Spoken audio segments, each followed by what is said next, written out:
Hello, this is Father Jamie. I hope y'all are having a lovely day. It's Holy Thursday. It's probably the weirdest Holy Thursday I've ever had as a priest so far, or as a Catholic in general, because there's not going to be a congregation getting together for Holy Thursday or the Triduum at all. It's pretty sad, but we're going to make it through this. But I want to talk about something because this question has been asked a lot, and it pains me that I have to talk about this, but we need to talk about this.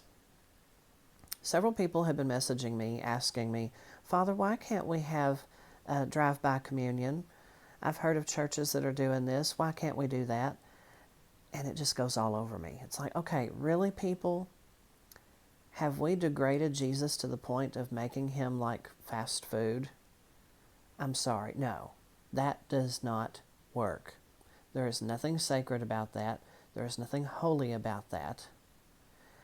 That is a disrespect of the sacrament.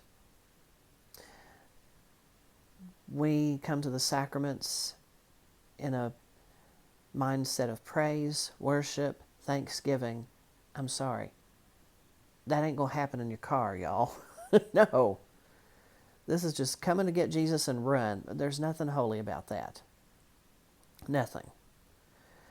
And, people will say, well, but I'm desperate to receive Jesus. I understand that. I understand that.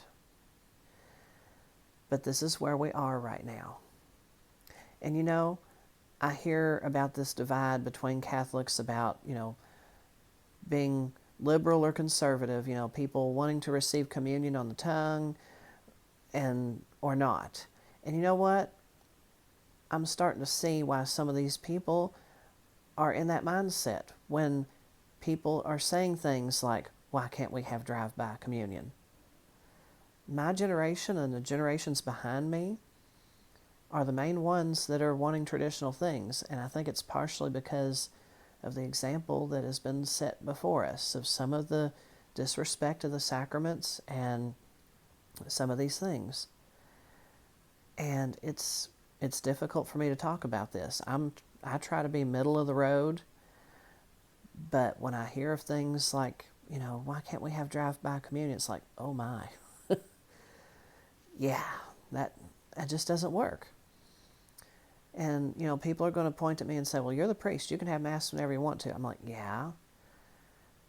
But try celebrating Mass and preaching to an empty church. It's difficult to have Mass and to not be able to give Jesus to people. I miss my parish. I miss you all. It's hard. It's hard that I can't go to visit the homebound unless they're in danger of death. That's the only reason I can go visit people right now. Do we really want to degrade Jesus to the point of being fast food? The liturgy calls us to be with him, not just to come get him and run. Jesus says in the garden, can you not stay awake with me for 1 hour? I know it's difficult, but we just need to patiently endure this situation. It will be okay. Before the Vatican II Council, a lot of people felt unworthy to go to communion. Now I think we're on the opposite end where we feel entitled. I think we should reflect on that. A lot of people before the Vatican II Council, the majority experienced communion as spiritual communion. But now that's what a lot of us are having to experience, and it's not our choice. I wonder, and I'm just putting thoughts out here, I wonder if God's trying to get our attention. I just wonder. And I'm